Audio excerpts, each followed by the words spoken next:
Selamat hari Minggu, salam jumpa bersama kami Frater Scholastica MSF Malang dalam renungan hari Minggu biasa ke-19.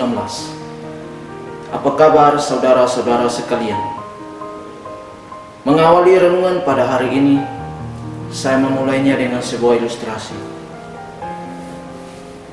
Tiada hal dalam hidup kita yang tak terlewatkan dengan perasaan takut, cemas, gelisah, dan bahkan perasaan-perasaan yang bisa melukai diri kita sendiri. Perasaan-perasaan ini telah merasuki hidup kita sehingga membuat kita terhimpit dan tidak bisa berkembang. Meskipun demikian, bacaan-bacaan hari ini memberikan kita suatu harapan baru untuk bertumbuh dalam iman. Dalam bacaan pertama dari kitab pertama Raja-Raja mengisahkan mengenai Nabi Elia yang dicobai oleh Allah. Meskipun mengalami berbagai cobaan, namun Nabi Elia tetap teguh pada kebenaran Allah. Dalam bacaan kedua dari surat Rasul Paulus kepada jemaat di Roma, mengisahkan mengenai Rasul Paulus yang meskipun harus meninggalkan keluarganya, andai taulanya, sahabat kenalannya, dan bahkan bangsanya sendiri, ia rela melakukannya demi kebenaran Allah. Dan yang lebih menarik, dalam bacaan Injil, Tuhan Yesus menegur para murid yang kurang percaya akan kekuatannya. Meskipun para rasul yang sehariannya bekerja sebagai nelayan, mereka masih mengalami ketakutan ketika menghadapi ombak.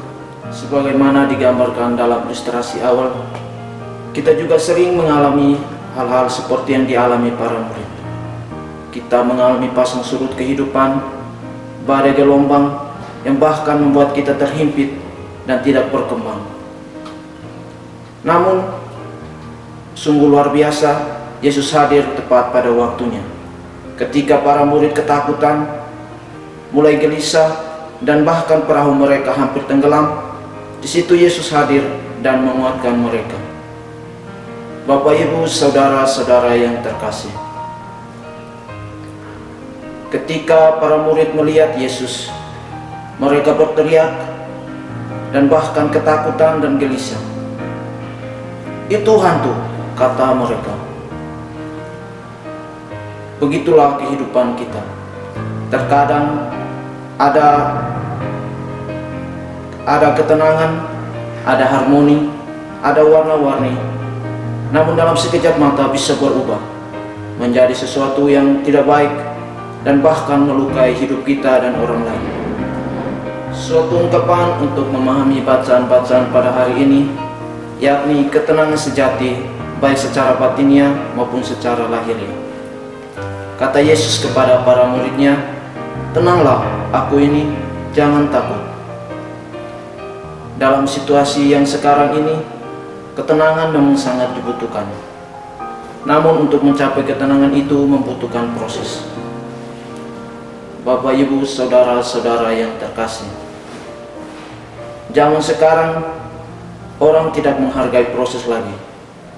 Orang mudah untuk cepat menyelesaikan sesuatu, cepat mencapai hasilnya. Akibatnya, orang menghalalkan segala cara untuk mencapai hasil itu. Dua hal yang patut kita renungkan bersama untuk mencapai ketenangan diri sesuai dengan bacaan-bacaan hari ini.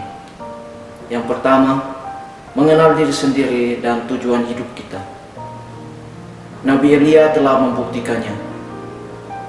Dia sebagai nabi pilihan Allah tahu betul bahwa dia dipilih Allah untuk mewartakan kebenaran Allah.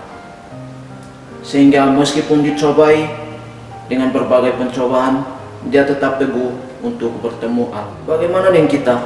Apakah kita telah tenang dalam menghadapi segala cobaan? Atau kita masih takut, cemas, gelisah, marah, dan bahkan melukai diri sendiri?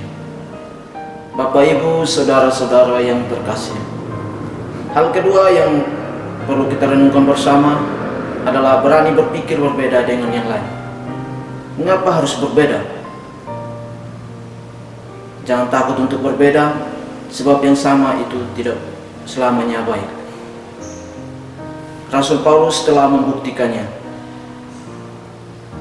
Dia berani meninggalkan bangsanya, meninggalkan keluarganya demi mewartakan kebenaran Allah.